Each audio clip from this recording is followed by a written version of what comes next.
Hello, এই দেখো কাঁচা দুধ। আজকে এমন একটা ফেস প্যাক বানাবো। আর এটা কি বলো তো, এটা হচ্ছে চন্দনের গুঁড়ো। দেখো এই, আর নিয়েছি পাতি লেবু। তো এর মধ্যে মিশিয়ে দেবো দেখো চন্দনের গুঁড়োটা, আর এই যে পাতি লেবু রস,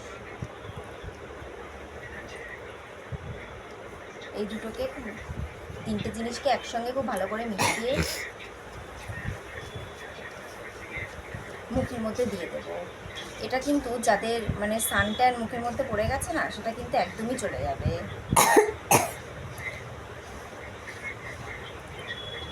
এই দেখো, চন্দনের গন্ধটাও খুব সুন্দর।